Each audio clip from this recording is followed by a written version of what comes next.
Angeles Kings are indeed the kings of the National Hockey League. They are the 2012 Stanley Cup champions.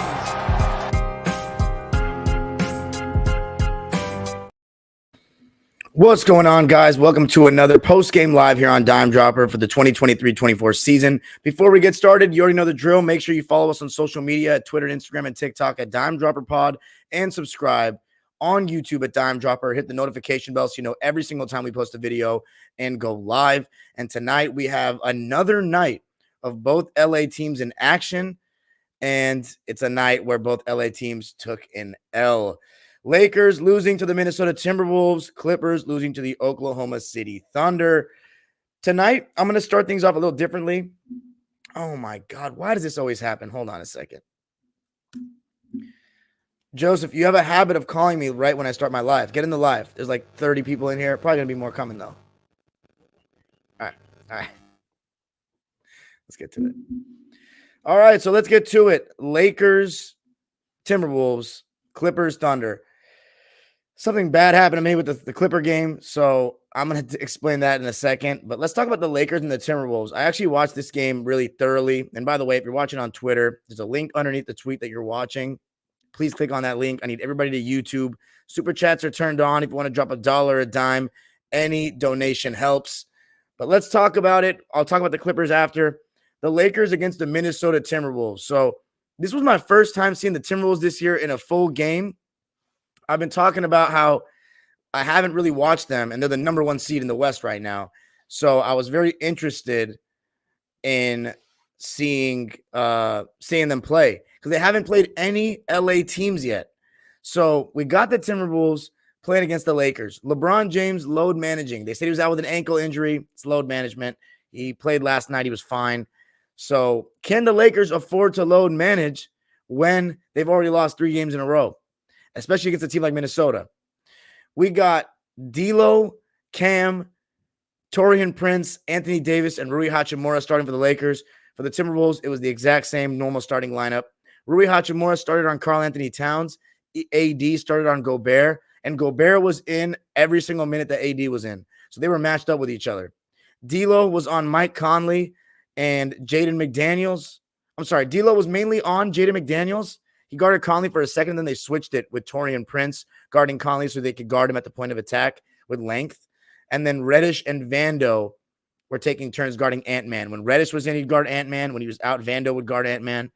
And I thought the reason why this game was close, I have to say the Lakers, they put up a much better fight in this game than against Chicago last night. Just more effort, more intensity.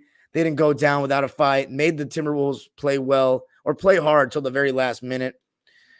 I gotta say, Anthony Davis is mainly why this game was close. He started out with some big-time mid-ranges, and his jumper was finally falling. I've talked about it so much this season, that Anthony Davis's jump shot has not really been there. Mike Trudell had a stat that he only made 4 jump shots in the entire month of November. But in this game, he hit 5 alone. I think 6, actually. He hit a 3, too, in the fourth quarter. So AD hitting the jumper really made Rudy Gobert not seem like the defensive player of the year that he is guarding him. He was hitting the jumper. He was getting to the basket. He had 10 points in the first quarter on 3 mid-ranges.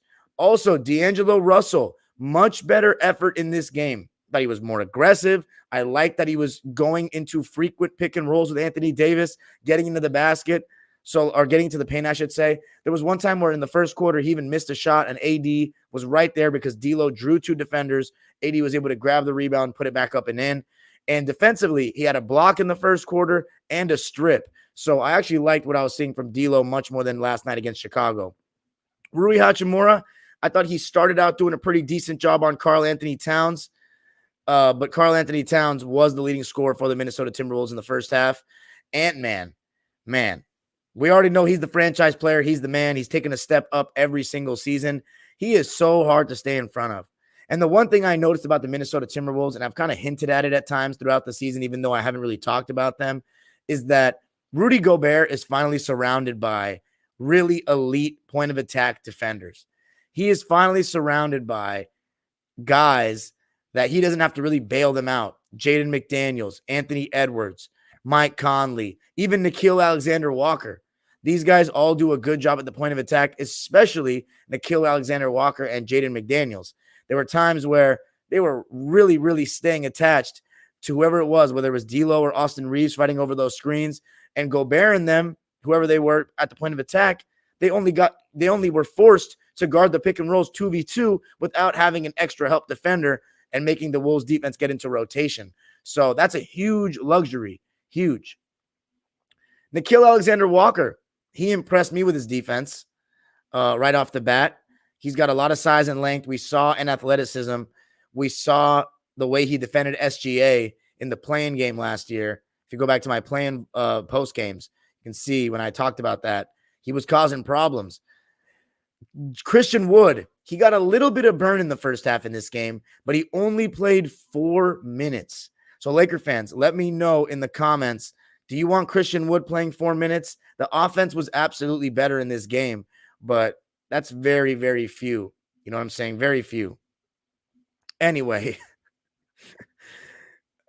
let's keep going.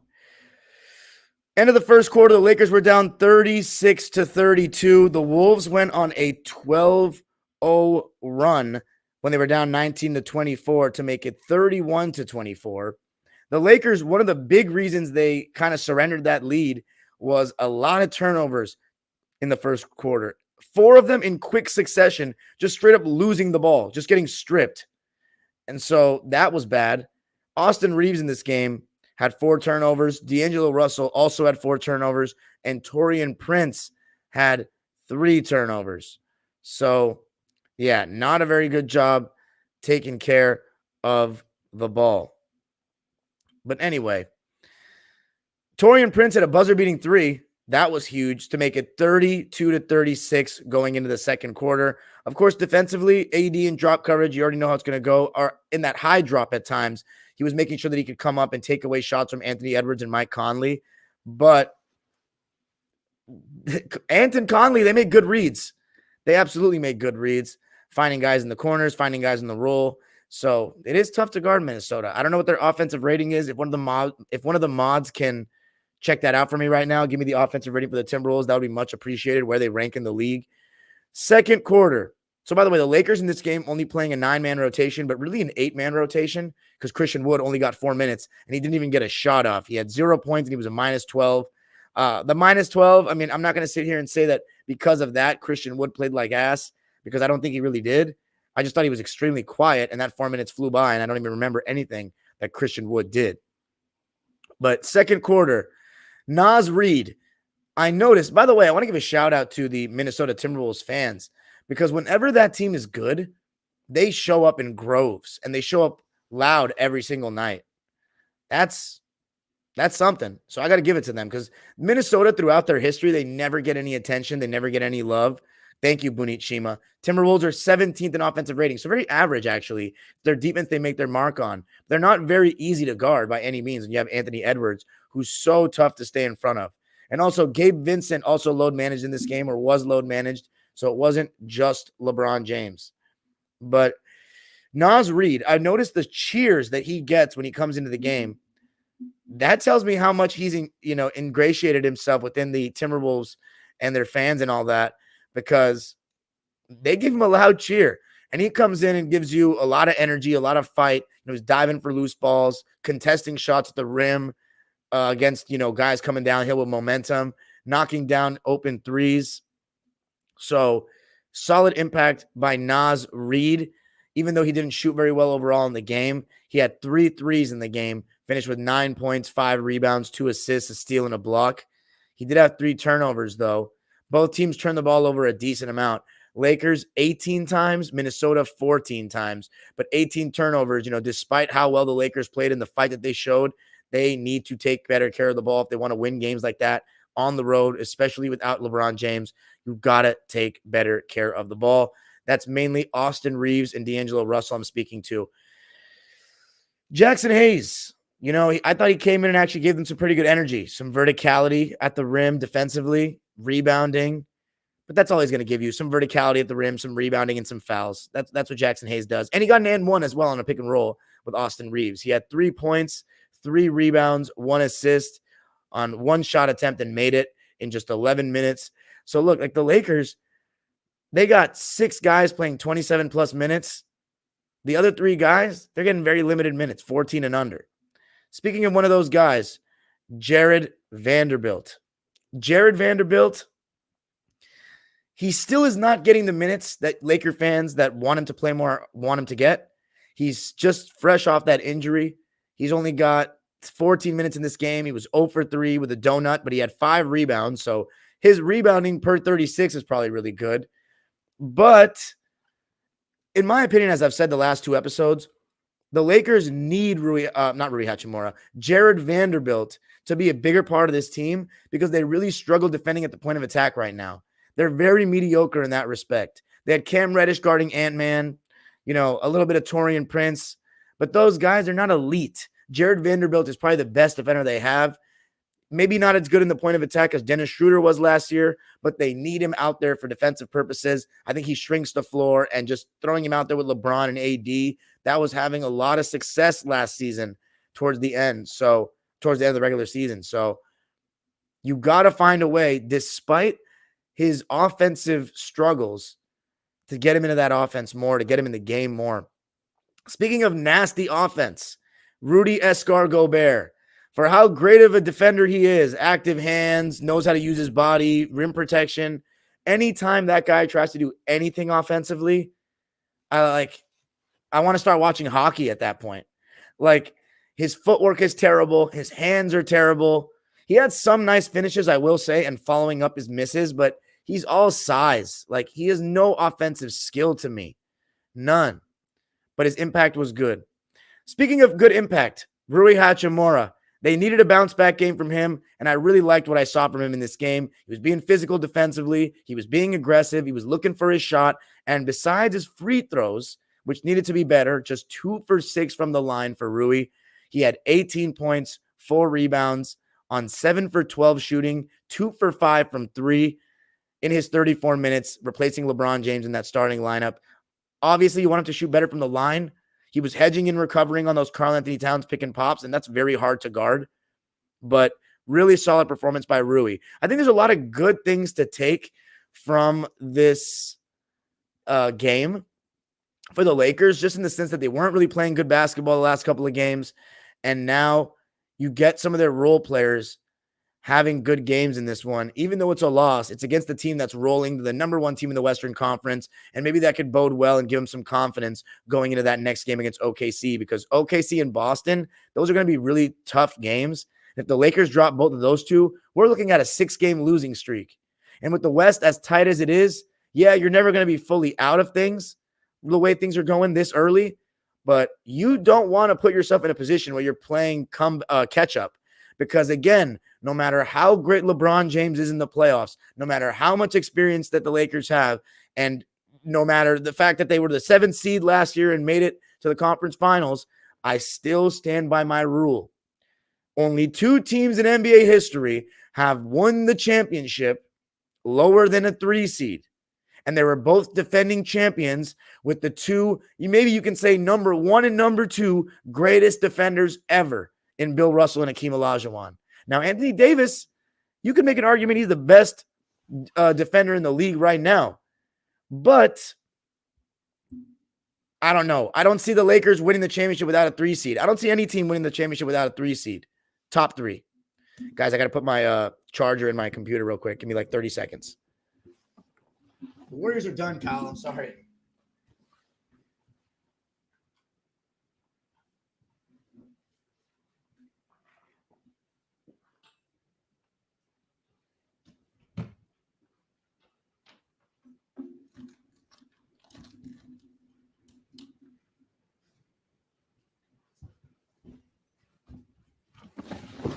Yo, let for the mods, let the new people that are in the chat know how this works, when I read the comments and stuff, because some people are new in here. So let them know. All right, let's continue. But overall, I liked the way some of the Laker role players played. I think it'll give them some confidence maybe going into the next game. Rui Hachimura being one of those guys, had a beautiful mid-range over Jaden McDaniels in that second quarter on a turnaround. And, the Lakers were down by 9. in that second quarter, but they were only, I believe, down by 4 going into halftime. They broke even in the second quarter at 27. And Taurean Prince had another late 3 before the halftime buzzer. So 2 straight kind of buzzer beaters for Taurean Prince. He had 4 threes in the game, shot really well, and I thought played pretty solid defense as well. Of course, he's not going to be able to stay in front of Anthony Edwards. The Lakers, how many guys in the NBA can stay in front of Anthony Edwards? Like, it's very tough, and he's so good turning that corner, whether he's coming off a screen on the ball or coming off a screen off the ball. He explodes when he turns that corner, and it's very hard to guard. Taurean Prince, though, I thought he played very well.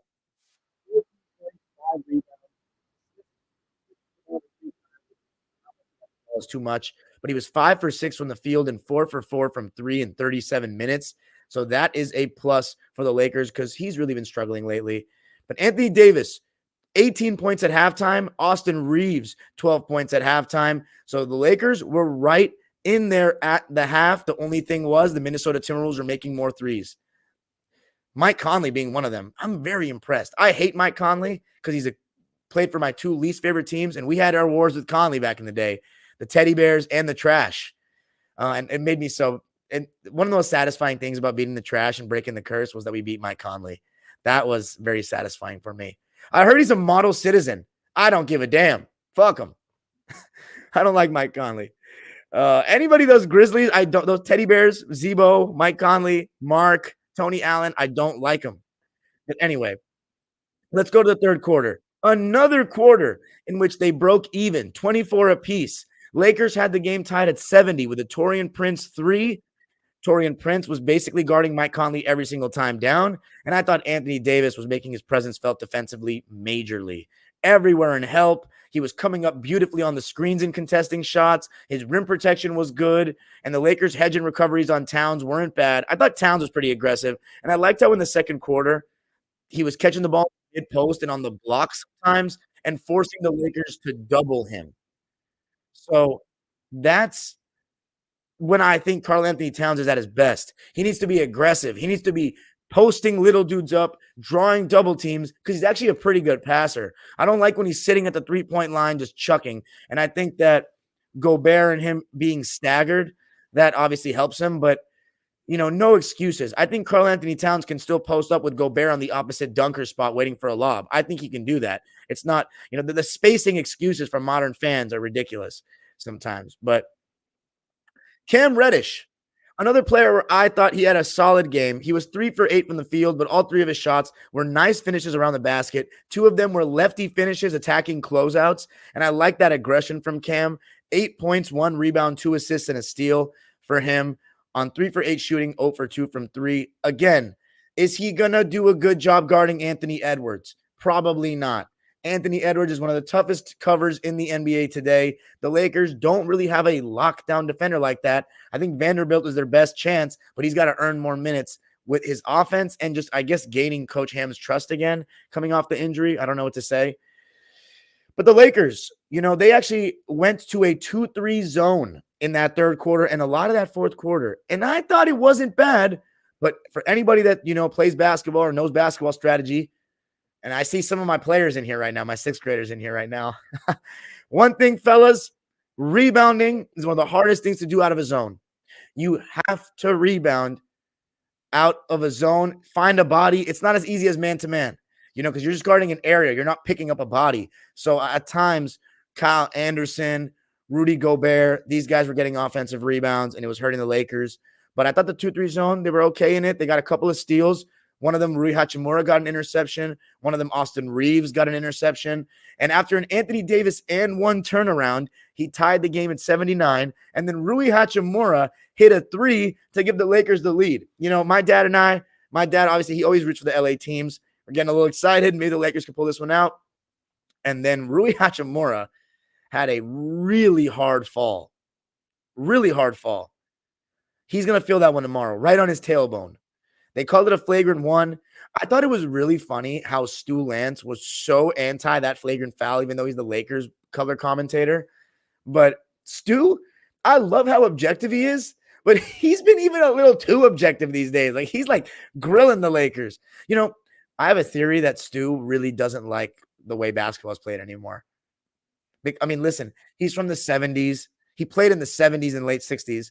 He has watched every single era of basketball. He's literally watched more Laker basketball than maybe anybody ever.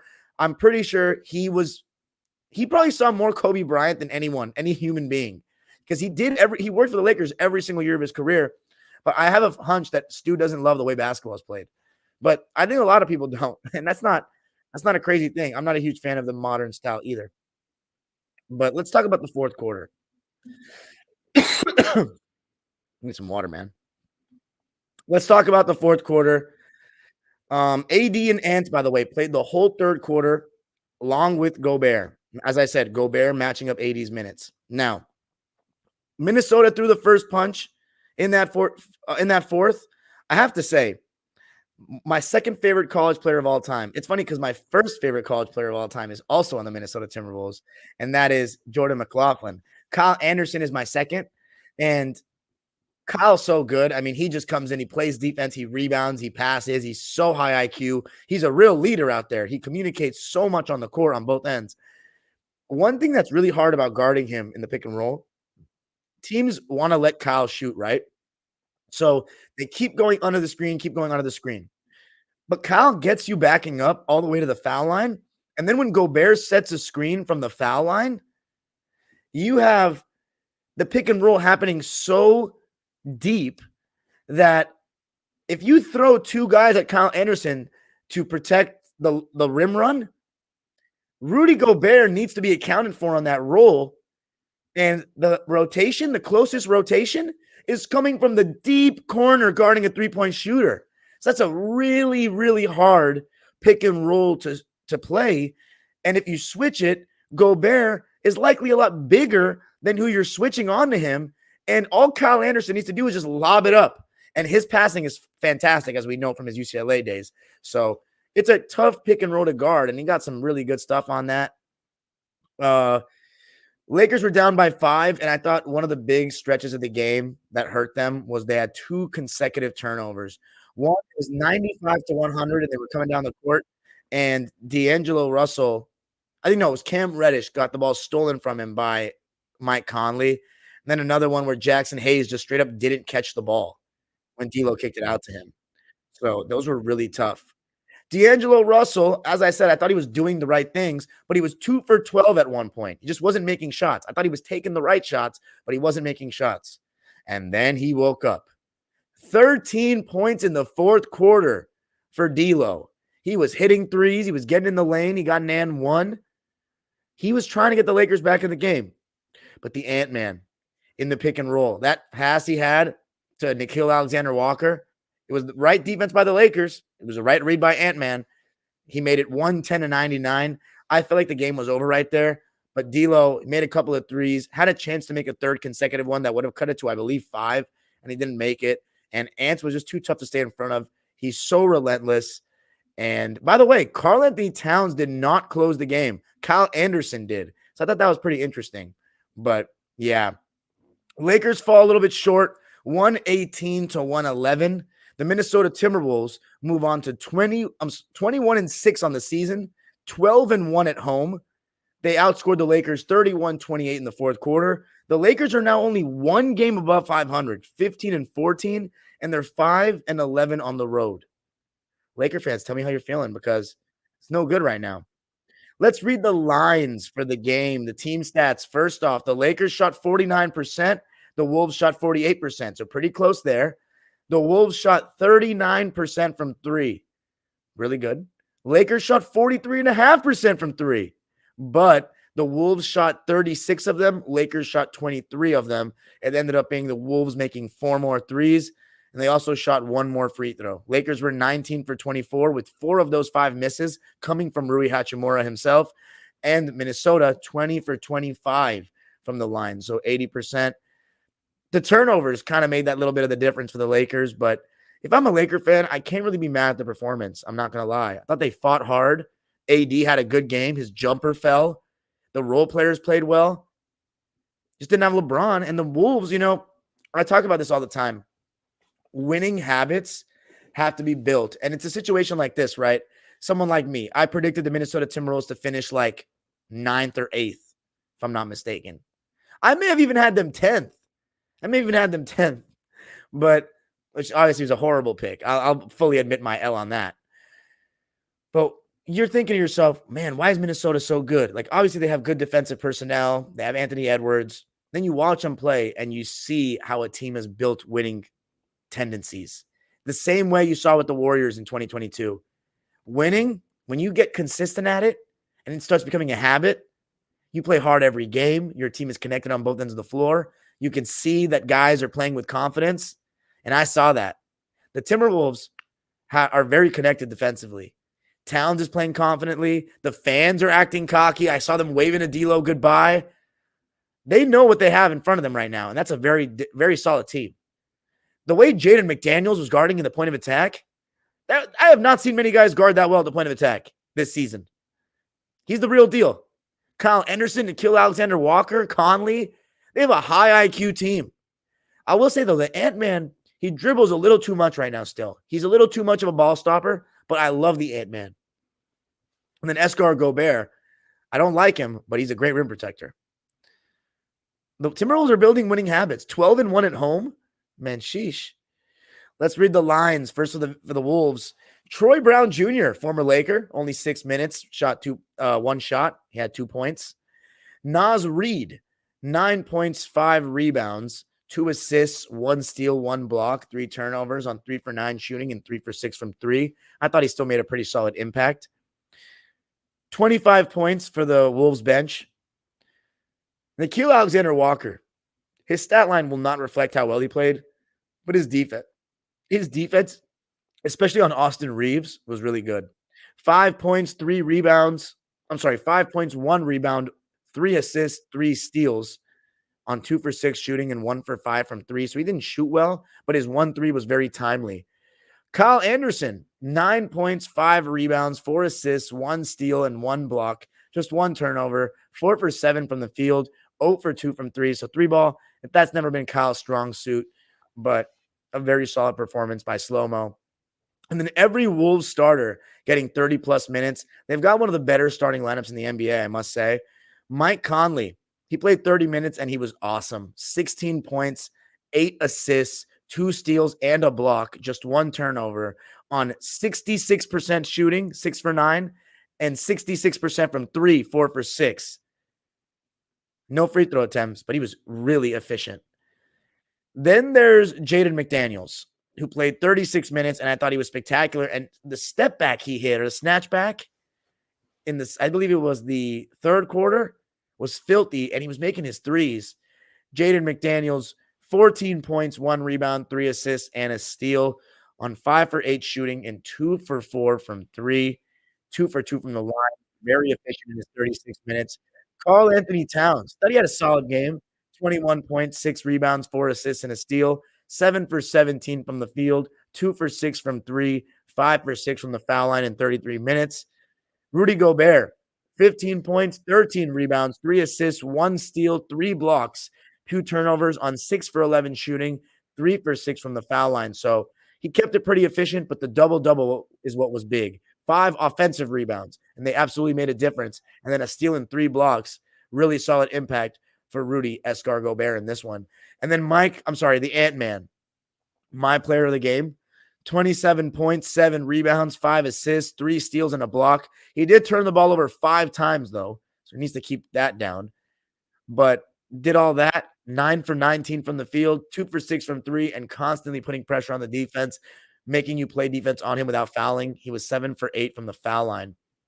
Let's talk about the Lakers' stat lines.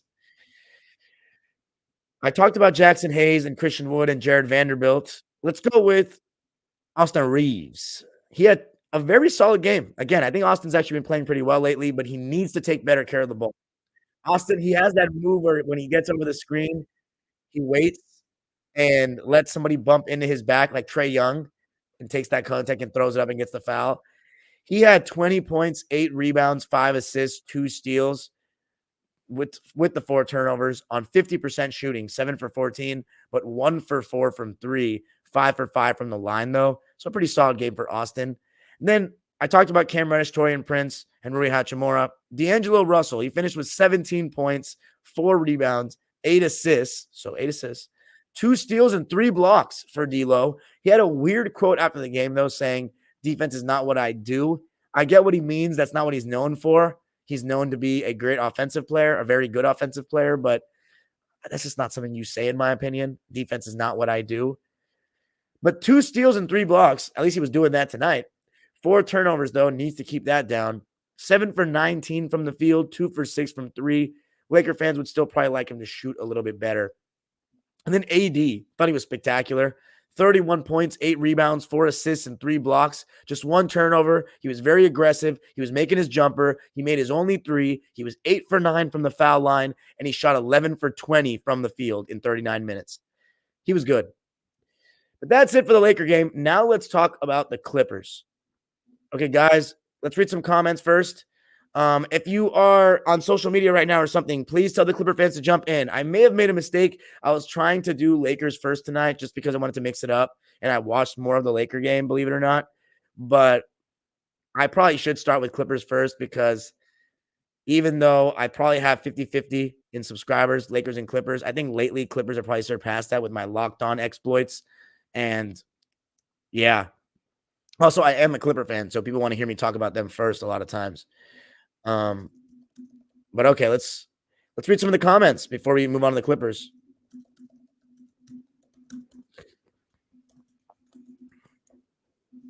Okay. Bones got busy. Shout out Bones got busy. I'm going to mod him soon. He says, aha. Remember, super chats are turned up. If you want to drop $1 a dime, any donation is appreciated for your boy. The reason this one hurts is because we made it so winnable. 73-72 lead, 7 minutes left in the third, and managed to end that same quarter down 17. I've never seen such little effort on rebounding. You're talking about the Clippers, huh? Bones got busy, says it doesn't hurt like that. Let's see. Oh, thanks for reminding me. I'm going to have to mention that at one point. The Dodgers. Can't forget. DL2, another one of my mods in here. Said D'Lo stinker. I don't agree, actually. I think D'Lo was actually pretty good. Both opposing teams really good. Start Russ over Man, to be honest. We'll get into that conversation. Nice jacket, bro. Ew, no. Long time no see. What's up, Kyle Sticks? I got a lot of my mods in here tonight. I'm confused on why Christian Wood only played 4 minutes. He's not really in favor right now for Darvin Ham. Future Clippers, Anthony Edwards and Jaden McDaniels. Scam. I mean, after we got James Harden now, we're talking about other eras of Clipper basketball. We went all in with these guys now. Man is my man, but doesn't need to be great on offense, but he can be a liability on that end. Yes, we'll talk about it. Dude, to be honest, this team doesn't seem to know what's going on when Kawhi isn't on the floor. We'll talk about it. What happened to the Escar Gobert nickname? It's still alive and well, Kyle. Talk about the Pistons for a few minutes, maybe at the end. What's up, Rogues to Riches? We'll make you a mod too, bro. Talk about the Warriors-Celtics game for a bit. Steph Curry made a big shot. That's all I got for you. Huge shot. Good pass by Chris Paul. Source, Anthony Edwards. Yeah. Yeah. No one takes Jackson Hayes serious. LOL. Thank you. It's going to hit like crack. Timberwolves. Yeah, I already got that. Talk about the Pacers and Lakers not looking the same since the in-season tourney. I'm telling you, those Pacers are such pretenders. Yeah, they don't guard. Yes, sir. I know. Road to riches. Nas Reed should have been a Clipper. Yeah, right. Hopefully, Clippers beat the Celtics and Saturday going to Christmas with a dub. Yes. I know the Clips are a crazy offense, but damn, Pacers allowed you guys to score 151 as if you're an all-star team. Ironic because you guys kind of are an all-star team. Yeah. Ryan. What's up, Ryan? What's up, coach? Ryan is one of my star players of my 6th grade team. You guys should check this guy out, man. He can do it all. Shout out to my guys. Fun fact, Warriors fans know Nas Reed better than anyone aside from Wolves fans. Nas Reed is a warrior killer. Even Bob Fitzgerald says that.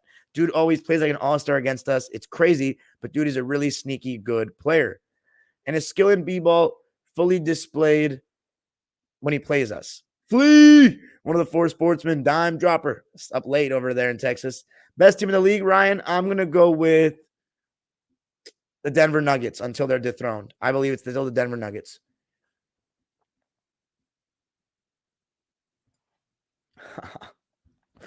I'm not a baseball fan, but damn. Rui Hachimura might as well sign with the Dodgers too. 13.3 rebounds per 36 for Vando. Let's get that in there. So shout out to one of my mods.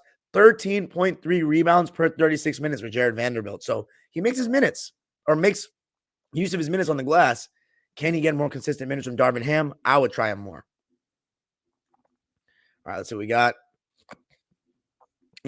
Facts. Don't want to be caught up playing catch up. Of course, no one wants to play catch up in the West. Just ask Warriors fans. Meat plays Jeopardy theme song. Can Clippers win the championship? Yeah, of course we can. We have Kawhi. This would be a great question, but what would you make as a prerequisite to winning a championship? Stuff like the 3 seed or higher, a top 10 defense. You can't be a bad defensive team. Or you can't even be average. You have to be good. You have to be a good defensive team. It can't be average. It doesn't matter what the numbers are. It matters how you play in the playoffs defensively. Eye test, straight up. Like the Nuggets showed us last year, their offensive rating wasn't great. I'm sorry, their defensive rating wasn't great, but in the playoffs, they look like a good defensive team. Stuff like the 3 seed or higher. Yeah, 3 seed or higher is my big one. Guys, just because he's not there in case he needs water, is going to the bathroom, does not mean the live is over. If he has to go for a bit, please just have a little patience. Luca, what's up, Luca? Another one of my players. What's up, coach? It's Luca. Respect Conley. Absolutely not, Charmaine. I respect Conley, but I don't like him. Golden Knight. You don't like yourself some Quincy Pondexter? Quincy Pondexter was a beast at Washington, actually. I actually do like Quincy Pondexter because he was nice for Washington. Him and Isaiah Thomas on the Huskies in 2010. Oh, Aslan Ilyasah coming from Turkey. Says early morning for me. Always nice seeing you. Kawhi being day-to-day concerning you? No. Do you miss Mook? No. I like Mook, though. All love. Hope this does give the role players some confidence. It's just annoying because sometimes this happens and LeBron returns. They wait for him to bail them out again. OKC and Boston will be tough.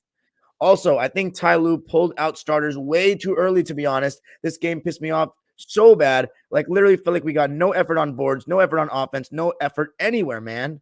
I'll talk about it. Will you trade Bones and PJ for one of Collins or Dorian Finney-Smith? Yes, for Dorian Finney-Smith. Yes, sir, Luca. Nah, Alexander. He did what was great for the team. Okay. Would you trade Bones and PJ for two seconds for what? I already answered that. Terrence going on a tear from 3, like around 36 to 40%, and Norman Powell shooting 30% next month could happen for real. Why say that about Norm? What's up, big baby? Says, sup, G? Great show.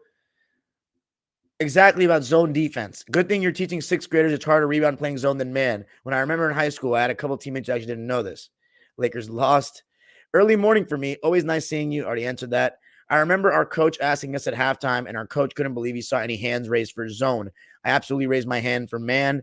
You best believe I know being one of the taller guys. You were one of the taller guys? I'm absolutely concerned about the Lakers. I know the Timberwolves have a great defense. The Lakers still really need to take better care of the ball. I'm surprised the Lakers had less turnovers than the Bulls last night, but looking at the points off turnovers, the Lakers' turnovers are more costly. McDaniels is a beast. Cat has been really good this year, especially knowing that before the season, a lot of guys thought he was the odd man out to be traded. Yes. Do you think the Wolves have the personnel defensively to potentially beat Denver, give them trouble? Give them trouble? Yes. Beat them? I don't think so. Kawhi was resting for Saturday's game against the Celtics. So you're saying we load managed him? I don't know about that. Time to trade LeBron. Doubt it. And then the Suns looking like the Nets 2.0. PG was efficient but wasn't aggressive. I'll get into that. What do you think the Clippers are missing, and who would you like to see them get? We're not missing much. One power forward, as you said, like a DFS or John Collins would be fine. We have a super team, bro. I'm not going to be the one asking for more. What's good? Am I the only one who thinks Ty took out PG too early? We'll talk about it. I should be mod. What's up, coach? Okay, you want to be mod, Luca? You can be a mod. You saw the Dodgers officially sign Yamamoto? Okay. I did. I'll talk about that in a sec. Is Ryan in here? Ryan's the GOAT. Amazing player and so good. Just saw Madrid's Vinicius Jr. was courtside at the Thunder Clipper game. What the hell? What's Vinicius Jr. doing in Oklahoma? That's hilarious. Vinicius Jr. is a stud, by the way. By the way, you're going to get Vinicius Jr. on a dime jumper vlog very soon in the summer. OKC is 3rd in defensive rating. Damn, didn't notice. I know, man. Chet, he's a problem. They took Harden's pick and roll game away, and he looked lost out there. We started off horribly. PG looks lazy sometimes. Doesn't want to get dirty, get to the rack. Daria, the best coach I've ever had. Already, Luca? You must have not had some great coaches so far. Harden without pick and roll span with Zubats looks bad. Wonder how he's going to be in the playoffs.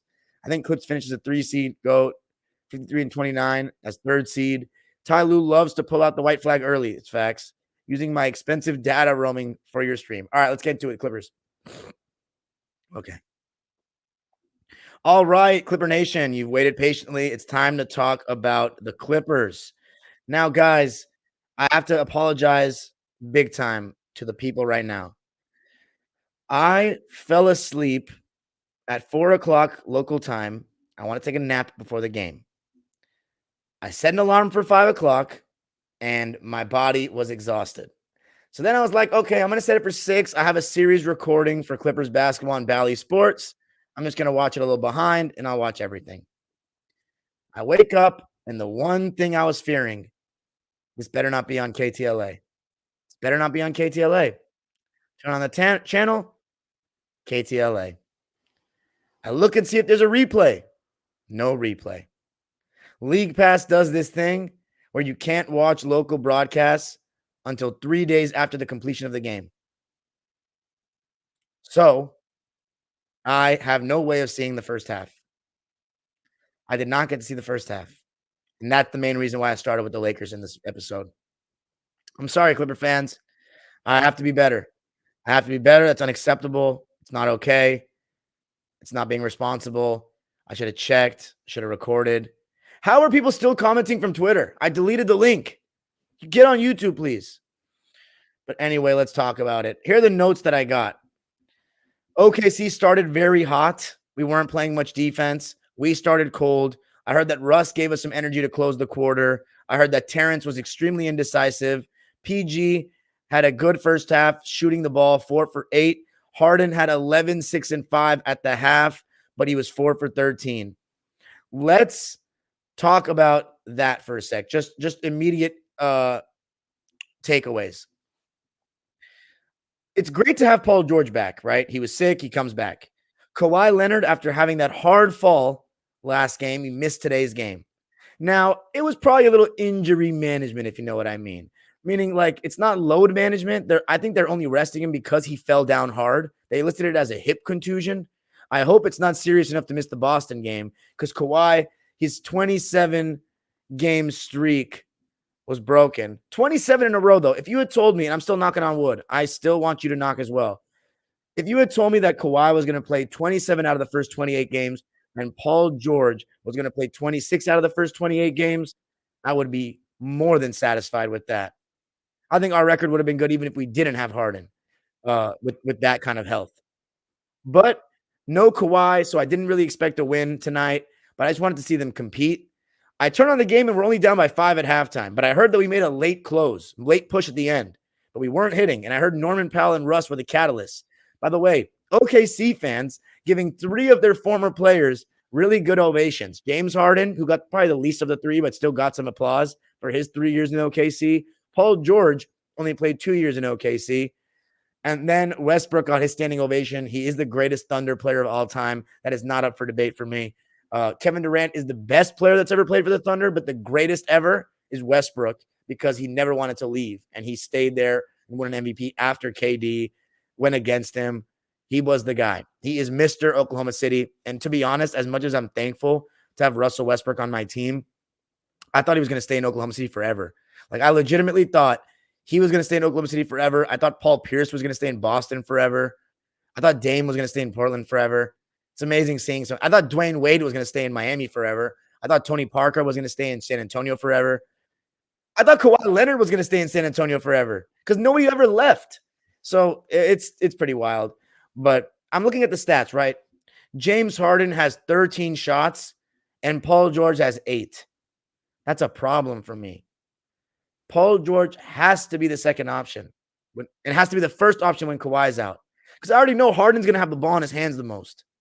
But having the most shots too, not for me. Not for me. And then I turn the game on in the second half, and Harden does make those 2 threes that kind of kept us, tied the game and may have given us the lead for a sec. But man, I can't sugarcoat how I feel. I hate watching him isolate. He dribbles so fucking much. I don't know how he gets those calls. How does he get these calls? That one on Kason Wallace, he totally initiated the contact. I don't know how he got it. Norman Powell too. I don't get how they get these calls. James Harden, he gets love tapped on the arm from 3 and he gets a call. And LeBron will get accosted at the rim these days and not get anything. Some players just have an insane whistle. Austin Reeves is one of them. James Harden, I just can't stand watching his ISO package, even when he gets good shots. And he honestly was getting better shots in double drag and pick and roll for other guys than Paul George was getting tonight. He was. It was our best source of offense. But I'm going to just say this. If James Harden high pick and roll James Harden double drag over and over is your best source of offense in 2024, you're not beating good teams. You may win one game when he's hot from three and he's hitting his step back. You're not beating good teams like that consistently. I'm not here for James Harden to be the number one option, bro.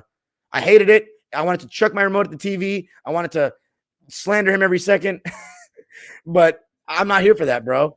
I'm here for James Harden to take a back seat for Paul George. Now, let me tell you this about Paul George. He was bullshitting too.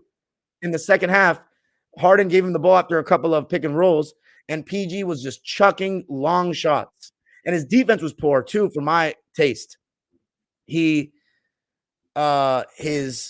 contests were lazy. He got blown by once or twice. And then Harden got beat backdoor in a Lou Dort cut. It was just not great overall from those guys. Paul George wasn't good enough. I wanted to see Paul George ask for the ball at the elbow or the mid post, elbow P. I always talk about how good elbow P is, and we started to see a lot more of that in the first 15 games of the season. He was just, at the top of the key. And I will say, when Harden came out, we started, because the offense went very stagnant towards the end before Harden came out. It was a lot of James Harden pick and roll and double drag, a lot of dribbling. I was seeing people on Twitter saying the offense got stagnant. It did. But Paul George, he wasn't necessarily doing much either. And I have to say, they had Lou Dort guarding Harden, at times Paul George, Jalen Williams guarding Paul George. And Jalen Williams, he had a little scare there when he had a twisted ankle. I hope he's okay. He came back in the game. He has been phenomenal this year. I've talked about him, I think, several times, but he's been so good. He's got a mid-range. He's got a three. He can get downhill. He plays defense. He's athletic. I mean, he is just awesome. And then speaking of awesome, I knew this guy was going to be good, but I didn't envision him to be this good. Chet Holmgren. He was giving Zubats a tough time. He got by him at the top of the key, got an N1, and then this man straight up had a Tracy McGrady moment. Tracy McGrady, he pump faked, got Zoo in the air, and threw it off the glass to himself. I was like, oh my God, what am I watching right now? I've never seen a guy that size do that.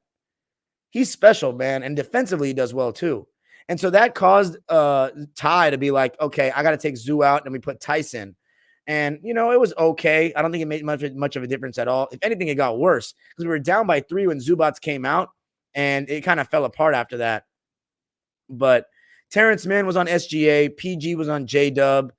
As I said, PG was shooting tons of deep jumpers and had some weak contests. And then when Chet came out of the game, the Thunder went with a small lineup with like Kenrick Williams playing the backup 5.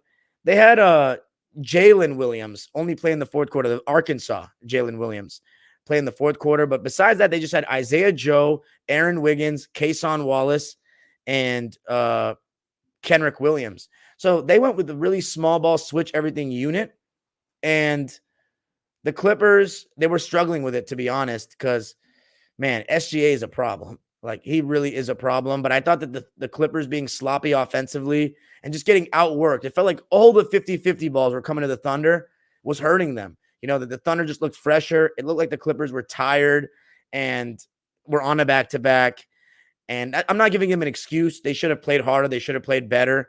But they just looked second best in every aspect. 16 turnovers, which resulted in 20 Thunder points. The Thunder had 12 turnovers, but those 20 Thunder points, they were tough. And then the Thunder had 58 points in the paint. 3-pointers, actually, the Clippers shot pretty well. 39.5% from 3, 17 for 43. Thunder, they shot 9 less, but they shot a better percentage. 16 for 34 from deep for 47%. And they shot 59% from the field. Clippers only shot 47% from the field. Clippers got 6 more field goal attempts. Thunder got 6 more free throw attempts. Clippers, though, continuing to shoot well from the free throw line. 10 for 12, 83%. We'll take that. Then the Thunder, they shot exceptionally well from the free throw line. 16 for 18, for 89%. So third quarter, besides that, I thought Russ gave us some good energy. When Harden came out of the game, PG started making his threes from deep. But again, they were just deep three balls. He didn't get to the basket or anything. How many free throws did Paul George take in this game? Let's check. 3. Made all 3 of them, but it's not enough. SGA, man, he's tough, though. Turnarounds, mid-range, 3-ball, everything. And Lou Dort started hitting threes. We were clearly letting Lou Dort shoot. A couple times, Paul George, he didn't even put a hand up on Lou Dort. We went to a zone, and that wasn't working much better. They were getting a lot of offensive rebounds on that zone, and they were making their threes. Offensive rebounds, the Thunder actually only had 6. Felt like more, though. Clippers had 12. 4 of them from Westbrook alone. But the third quarter was just a disaster overall for the Clippers defensively and just effort-wise. 45-33 in favor of the Thunder. The pace was too fast for us. We couldn't keep up. And then very quickly in the fourth quarter, the white flag was waved. White flag was waved. Early in the quarter. I was pretty surprised at that from Ty Lue. He went with Bones, Brandon, Russ. Thankfully, we had Terrence Mann make a 3 for his confidence. But I got to address this right now. Terrence Mann. Oh, yeah, Josh Giddey, I heard, got off to a good start in the first half. But then he was injured and didn't play the rest of the game. So Terrence Mann, though, my favorite player. I got to be honest. The funk that he's in right now is really bad. And it's really hurting the team. He doesn't look confident at all catching the ball. He looks like he's going to miss every single shot. I feel like he's going to miss every single shot. He needs to be better. And what he needs to do is just keep on shooting. That's it. This is a guy, he's not the best shooter in the world, but this is a guy who has shot in the high 30s every single year of his career. Even 41% in 2021. It's not a huge sample size, but he's got to keep shooting. The indecisiveness, the second guessing of himself is only making him miss more. He needs to keep firing. Look, man, it's absolutely hurting us right now. There's no denying that. But I'm not going to be the one that gives up on T. If anything, if it gets so bad, we can put him on the bench and replace him with someone else in the starting lineup, whether it be Amir or Norm. Right now, Amir, I'd say, would be my leading candidate because he still guards. I mean, you still want that point of attack guy. But at the same time, Terrence Mann, as a starter this season, is 14-4, 14-3 when Kawhi and Paul George and Harden and Zoo are out there alongside him. I will say this. Terrence Mann is a little bit fortunate we traded for James Harden right now because the only reason, one of the main reasons that I was so, confident that we'd still be good if Kawhi and Paul were healthy, even without getting James Harden, is because I was ready for a team man leap. And I don't mean like a big statistical leap, but I mean his role would increase and he was going to be the team man that we've always known. The one that's always positive, that's always, sometimes he's indecisive with his shot, but for the most part, he's letting it fly. He's being aggressive. And when he's catching the ball in that short roll, he's going to the basket. That's not been the team man we've gotten this year. And it's worrying me, but at the same time, this is Terrence Mann. Like, we're forever indebted to this guy. I don't care what anyone says. I don't think people quite understand, if they weren't a Clipper fan before this era, the stands just won't get it, how hard it seemed to get out of the second round. Like, it legitimately felt like we couldn't get past the second round no matter what we did, no matter who we had, blowing 2-3-1 leads, having the worst collapses you can possibly imagine. And that man had the biggest game of his life, the best game of his life, and the biggest game of his life. And not only that, he was great in Game 5, and he was awesome in Game 7 against Dallas. It's not like it was a one-off thing. He was great in that postseason. And he was awesome in the regular season. Every single year, he's always been a positive. So for people to go out and say we need to trade Terrence Mann and this and that, he needs to go, It's just disgraceful in my opinion. Like he's one of our only homegrown players. Like you just want a team of transplants? Like not like that's not it for me. Like I love a homegrown player. Like they should get more leeway. They should get more leeway. We drafted him and he had the biggest game in Clipper history. So I'm not going to turn on him like that. Not after a full season at least. I have confidence that his shot will come back. He just needs to see them fall, but he needs to keep shooting them. At the very worst, replace him from the starting lineup if it gets bad. But I'm not going to panic over one loss and my favorite player, throw him to the bench. I get it. I'm a little biased to Terrence Mann. That's obvious. Because I'm a Clipper fan. I'm not a Stan. And team fans, they're always going to be more loyal to guys that were homegrown. And in the playoffs doing that, the curse breaker, you don't understand how much I got made fun of at school growing up because of that second round thing. So, of course, I'm going to back Terrence Mann till the end. I don't care how many shots he misses. I'm always going to be backing him.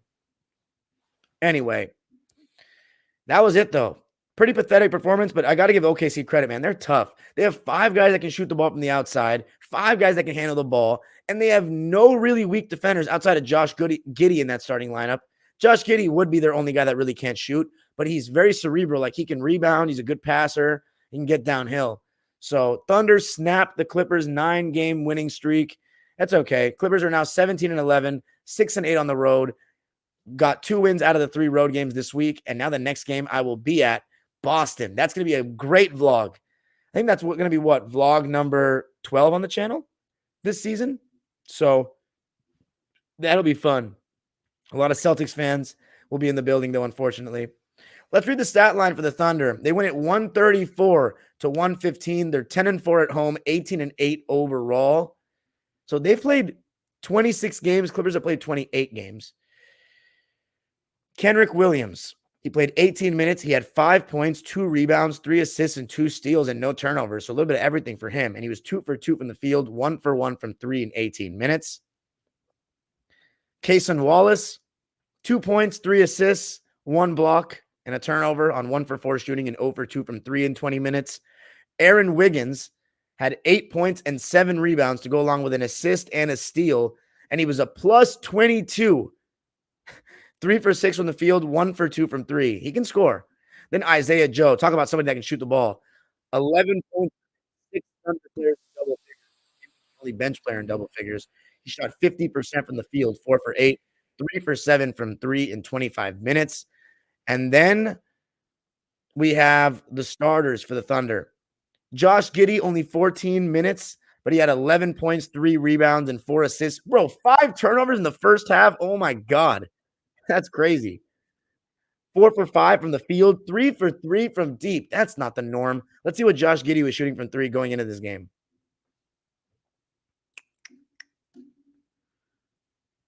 %31. So, yeah, like that, you're going to play the law of averages there. Then let's talk about Jalen Williams, J-Dub. Thought he was really good. 13 points, 4 rebounds, 7 assists, and 2 steals on 6 for 11 shooting, 1 for 3 from deep. No free throw attempts for him, though, but a really solid performance in 29 minutes for J-Dub, who's having a fantastic season. Then Lou Dort, boo, had a really good game, though. 21 points, 3 rebounds, 4 assists. Did a really good job on Harden on some of those pick and rolls where Harden just could not get the step. And those 2 threes were really demoralizing when PG and Russ didn't even put a hand up. 8 for 12 from the field. I mean, after making 2 threes in a row, you got to put a fucking hand up. Come on. He shot 66% from the field, 50% from 3, 3 for 6. My God. 2 for 2 from the line. And then there's SGA. He's just amazing. I miss him. Love him. Can't believe we drafted him. Would I make the trade again? Absolutely. Every time. 31 points, 8 rebounds, 4 assists, 4 steals, and 2 blocks. Oh, my God. 1 turnover. He only shot 44%, 11 for 25 from the field, 1 for 6 from 3, but he still finds a way to score because he's so crafty, getting to the line, 8 for 9 from the foul line. He's unguardable. He's reached unguardable status. 31 points, 8 rebounds, 4 assists, 4 steals, and 2 blocks in 32 minutes. That's big time. And his team shot insanely well from the field. 59, 47, 89 splits from the Thunder. Let's talk about us. Kobe Brown played 10 minutes. The final 10 minutes, he had 2 points on 1 of 3 shooting and 0 for 2 from 3. Busy Bones played the final 10 minutes. He had 6 points on 2 of 4 shooting and 1 of 1 from 3. Brandon Boston actually got some first quarter run, but he was 1 for 5. I heard he wasn't great. Boston was 3 for 10 from the field, 1 for 5 from 3. And I heard he was getting bullied a bit defensively. So that's unfortunate. I still don't think Brandon is ready to get into a championship rotations lineup, at least not with Harden on it. If we didn't have Harden, you could maybe test it out because we needed some more youth and athleticism, and that was a route that the team was going to go before we got Harden. But now that we have Harden, there's no place for him. And I love Brandon, though. I'm always okay with him getting reps, but I just don't expect him to be great.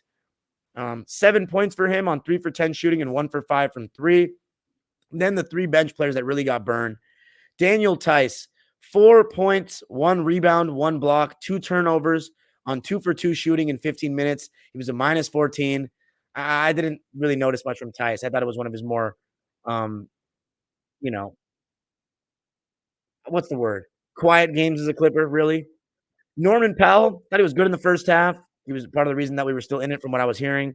16 points, 4 rebounds, and an assist, and a block on 6 for 11 shooting and 4 for 8 from 3. So one good thing, Norman Powell continues to be really efficient.